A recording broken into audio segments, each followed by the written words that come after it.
what can we say about First Peter, and how can we see marriage, even today, our marriages, as spiritual sacrifice to the Lord? Why would we even begin with that kind of a notion about marriage? Well, for one thing, I believe 1 Peter chapter 2 and verse 9 wants us to see ourselves as a royal priesthood in whatever we're doing, whether that's work or play or raising our children, being a boss over people or being an employee to people, or marriage, whether we're husband or wife, whether that's to a believing person or a non-believing person, that God wants Christians to see their lives as a spiritual sacrifice that's being offered up, because we are a royal priesthood in the world. And last I looked, and my understanding of priesthood is you're not a priesthood for yourself. That is for the sake of others. Priests serve in behalf of others. And it just so happens that, yes, our service to God as priests, as royal priests, is, yes, for the church, but it's also for the sake of the world. And so here's what I want to say, is that this passage helps us understand from a marriage perspective this question that I always like to try to keep in front of me, and that is this. How does Christian marriage answer the question, what does it look like when married people live under the reign of Jesus? You see, that's being the royal priesthood. We live under the high priest, Jesus, our King, and in doing so, we offer up even our marriages as spiritual sacrifice, and the world gets to look in on, okay, so this is what it looks like when people live in marriage under the reign of Jesus. Very, very simple, but that's what 1 Peter 2 verse 9 does for us.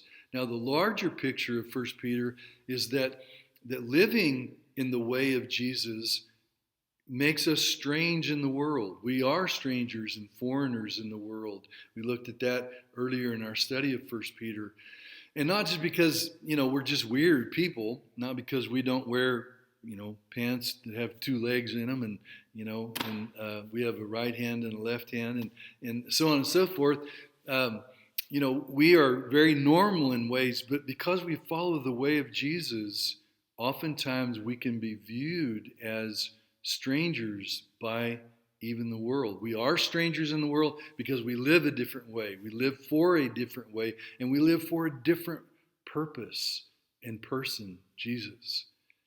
But we can be viewed as strange, and that gets us into where Peter is talking about all this.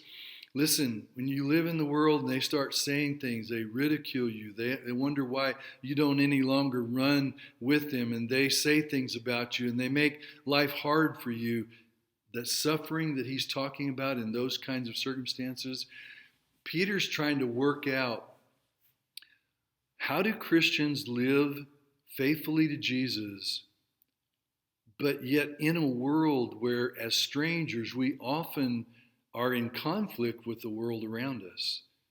And so how do we live when there's tension with the world around us? How do we live when there's tension with people who think our way of submission is kind of weird? And when they hear us talking about it, they say, well, I don't want any part of that. That sounds like inferiority. That sounds like you're playing that superior inferior game. Or when they look at the way that we treat an employer, let's say we're talking our workplace, we treat an employer with respect and submissiveness because we're the employee, and the world looks around at that and says, well, you need to tell that guy to hit the road, or that you're going to hit the road, or you need to rebel, or you need to, stand up for your rights, or whatever it is that you need to do. But being submissive and doing your job and being respectful in that role would not be something that generally the world around us would go, yeah, that's a great way to do that. They would say, why do you do that? What's going on with you? But folks, that is exactly what 1 Peter chapter 3 and verse 15 says, that we set in our lives, set apart Jesus as Lord and be ready to give an answer for the hope that's in us. And that's really the third reason why I think he focuses on marriage the way he does here, is that because we live in this world as strangers, and we're often viewed as kind of strange, and the way we live out our life after the way of Jesus, kind of strange in our ways, we are people who are ready to give an answer to that question of, why do you live the way you live? Why do you have hope that your way of living is going to bring about the end result that you live for, but is even going to, in time, in your life, bring about the good and the joy and the fullness that we're all after. And so those are a couple of reasons why I think it's important to see the whole context of the book of 1 Peter. But now he turns to wives, just after he talks to slaves, and he says to wives that there's a way of doing submission to your own husband, and the way is doing it in view of God, because it's precious, the way of submission that Peter's going to talk about. That way is precious in the sight of God, and I want to commend that to you. That's the way that we offer our marriage as a spiritual sacrifice, by submitting in a way that's pleasing to God. Now, in the world in which Peter is talking to these wives, one of the things that we need to know is that already in the social order of that day, the husband was in charge. He was the authority, and everything came down through him to his wife, his children, his household slaves, and if you had slaves out in the workplace, then there as well. But society was very ordered, believing that the order of government and citizenship, and then households with husbands as the head, wives under them, children, and then slaves, that orderliness brought strength to the family and to society.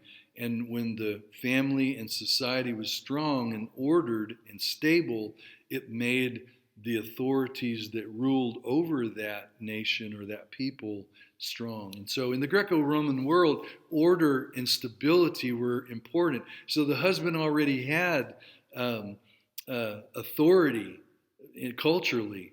So what is Peter saying here? Well, he's talking really about submission, and that would have already been understood by people living in that day. But he's talking about a submission that is in sort of a new order. A new order has come into view. Now, I want you to listen to what he says here. Wives, in the same way, be submissive to your husbands, so that if any of them do not believe the word, they may be won over without talk by the behavior of their wives. Notice the behavior is very, very important here, with purity and reverence of your life. The beauty should be inward, not outward adornment, but inner beauty, the gentleness, the beauty of a gentle and quiet spirit, verse 4 says. And this is of great worth. This is precious in the sight of God. Okay, and so there is a new order, and it's not just a social order that men are here and women are here and children here and slaves here and so on and so forth, but it's an order that the wife here to the husband, even a husband who is not a believer or who does not believe and obey the word, that the wife submits respectfully to him, not because of a social order any longer, but because of God. In fact, we just finished in chapter 2, chapter 2, the last part of it, looking at how the new order is based on the example of Jesus, who is the suffering servant of God, who shows us that submission to God, even in unjust circumstances, is the way that God has come into the world to revolutionize the world, to subvert the power structures of the world. Jesus going to the cross, and then chapter 2 closes with Jesus, the example of freeing us by his submission, even to injustice.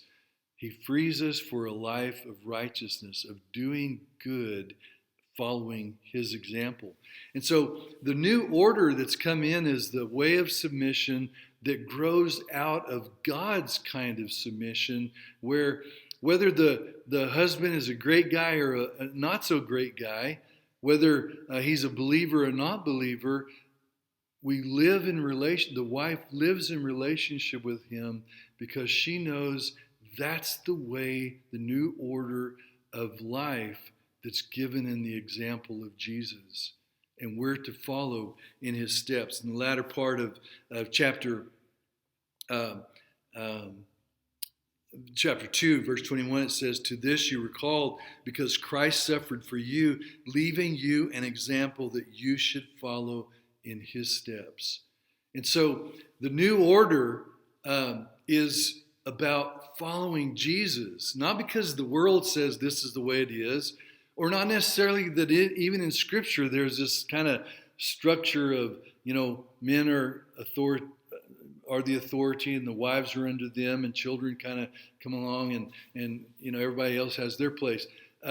That's a different study. Peter's not even really handling that. He's talking about that a new order has come where society in general views the husband as authoritarian, or the authority in the home, and the wife under him, and the wife has to submit to him for various reasons to keep the social order strong and keep the home steady, and ultimately the government strong and steady and stable.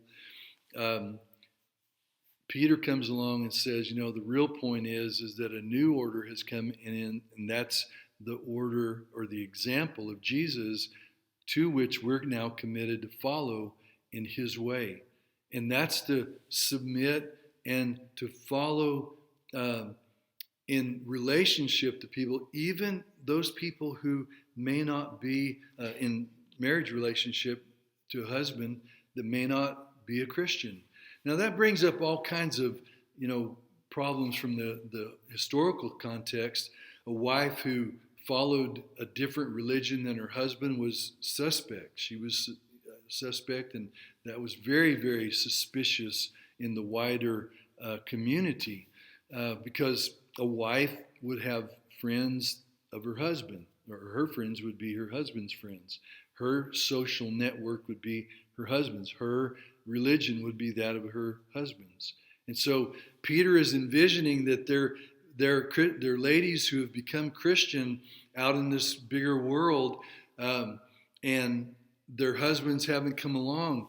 How do they live with them in a way that shows that they are offering their life up to God? They live in submission with respect to that husband, and showing that Christianity isn't a threat to the social order of their day, but actually revolutionizes it. It gives her a motivation to walk with her husband and to love him and to walk with him and support him and be a part of his life because of God. And in ways that maybe that husband had never ever dreamed that she would be a good wife, be a wife at all, but one that would bless him in ways. And so the old boy is sitting around saying, man, before I thought I had control over my wife. I thought I lost it then when she became a Christian. And now all of a sudden, she's acting toward me in ways that I never dreamed of. She's serving me, and she's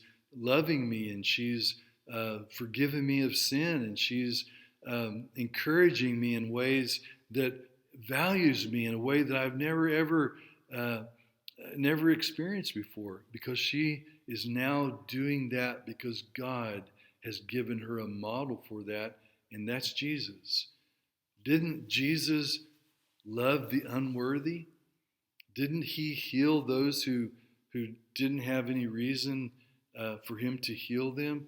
I mean, Jesus came in the world and he fed people who didn't have the sense to bring their sack lunch with them.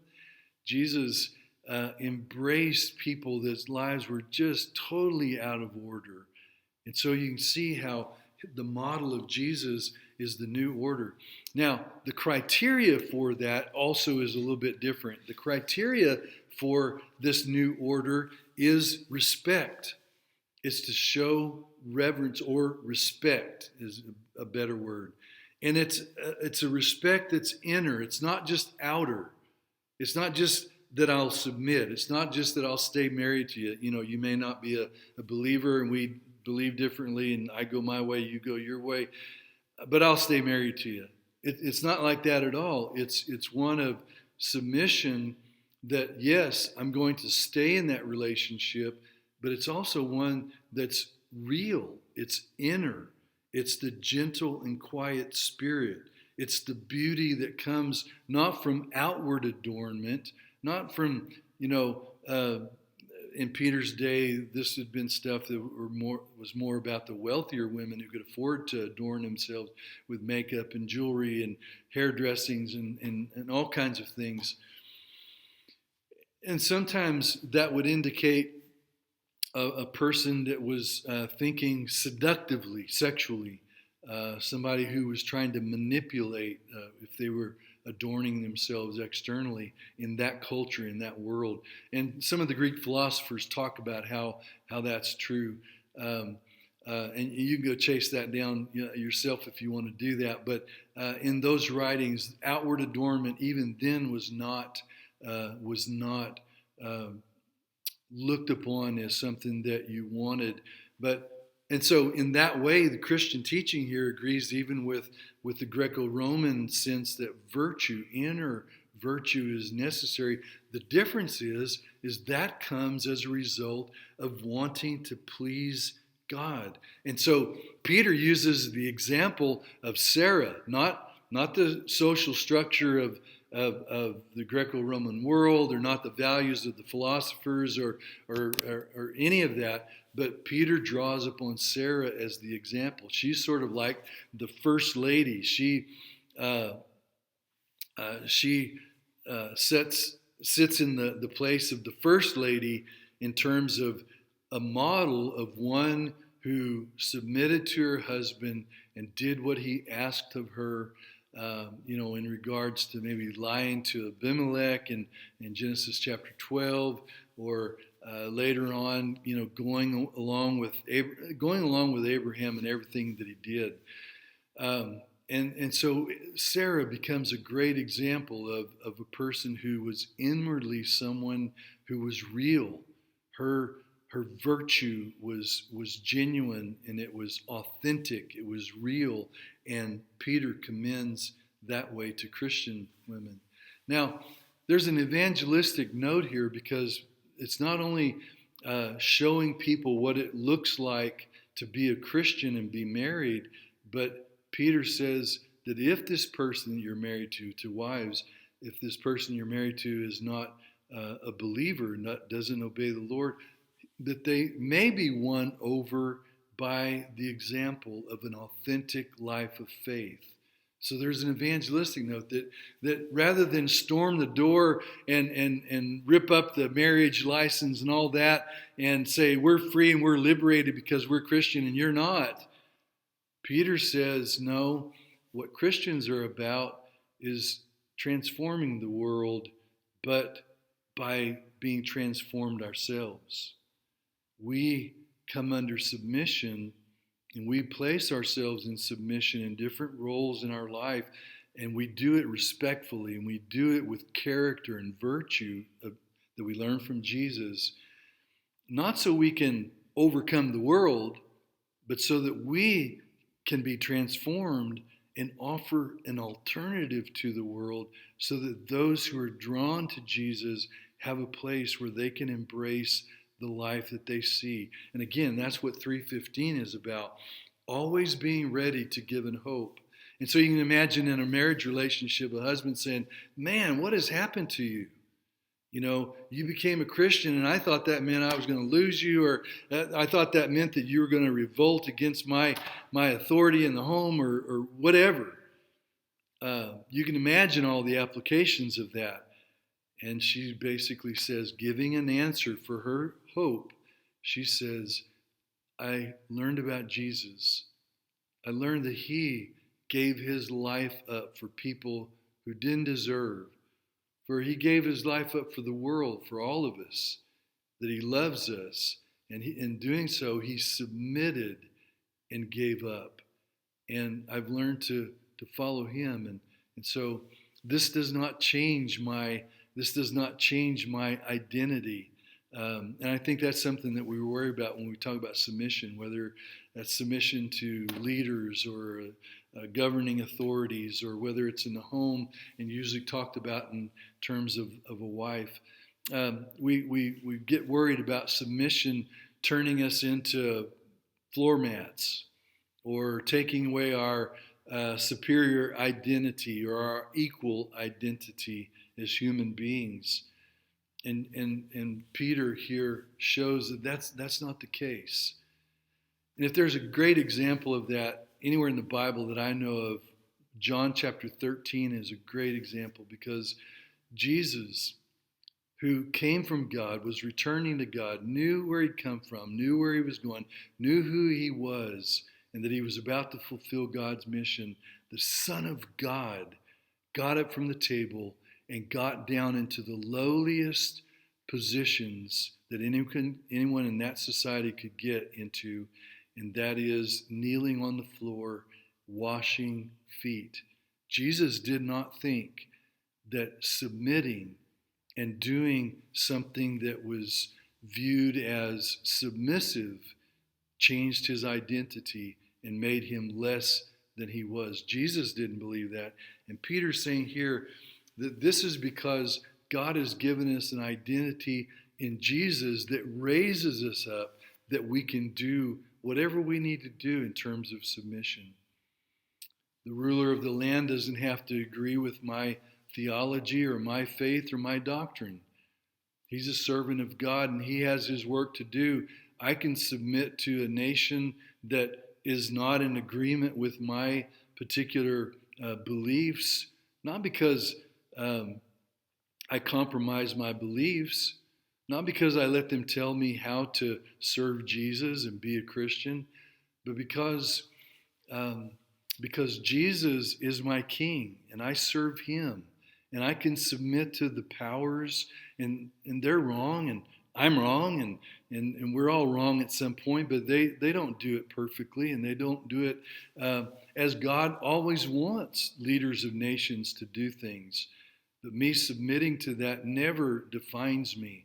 It never identifies me. It never makes me lowlier than those who rule in our land. And I think that's an important thing for all of us to remember. And that's what Peter's talking about here. That's how we offer our marriages as spiritual sacrifice to God.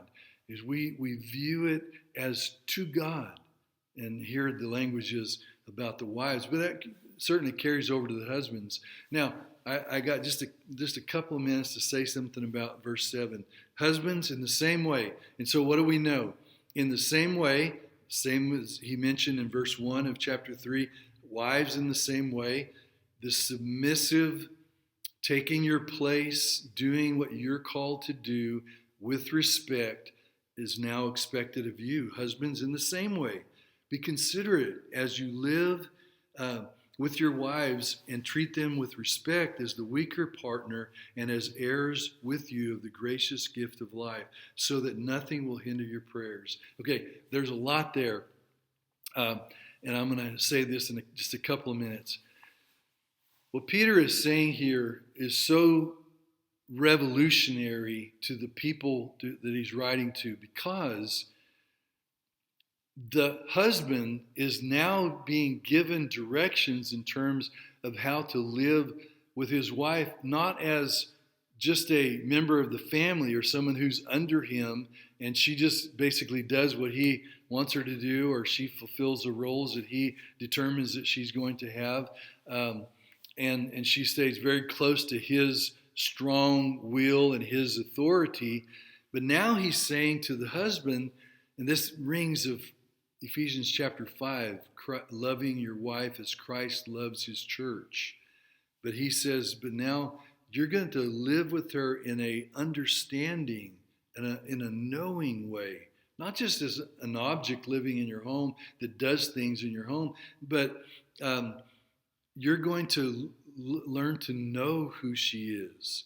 You're going to treat her with respect. You're going to prize her.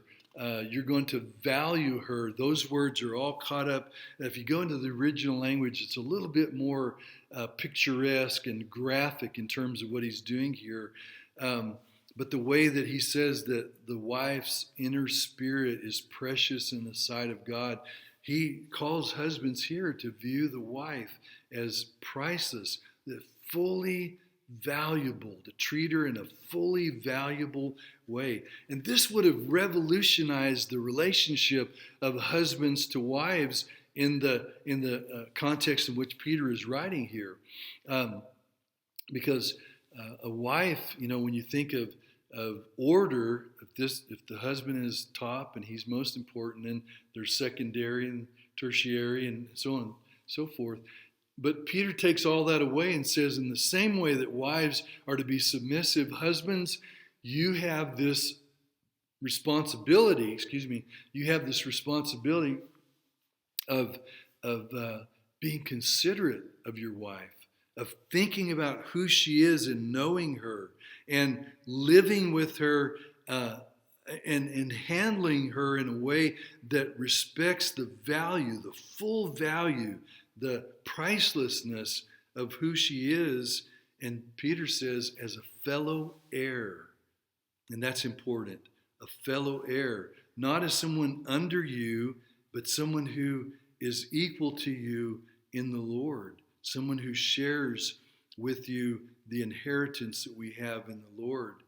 And she also is heir of the gracious gift of life. And then he finishes that off with, so that your prayers would not be hindered. Now, I've sort of capsulized the latter part there on the husband.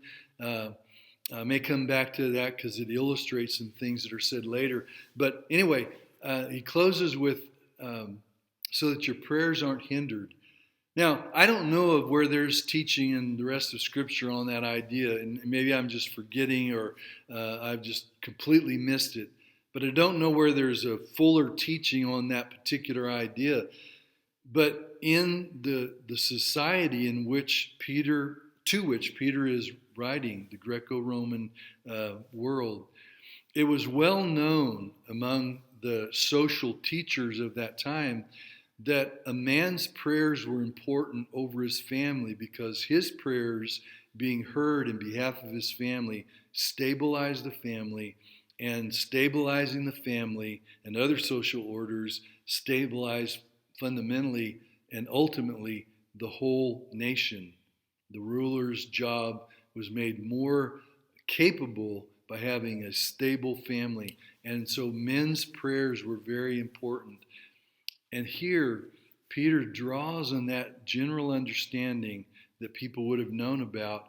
And he says here that Christian husbands, that your prayers over your family, your prayers for God's will to be done on earth as it is in heaven, over your marriage and your impact in the world through your marriage, those are important. And we know that Christian prayer is very, very, very integral to the way of life that we're living, the power of being able to live this way of life.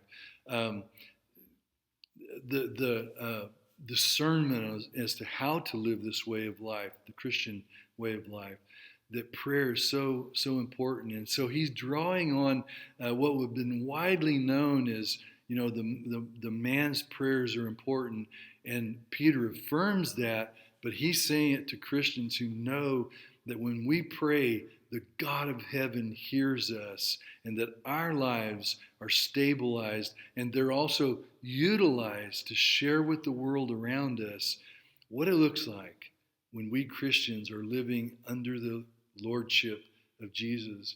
And here he's giving us a picture of how Christianity comes into marriage, and it doesn't threaten the world around us. It doesn't threaten the order of society. It revolutionizes, subverts, and makes even better the home setting. God bless you.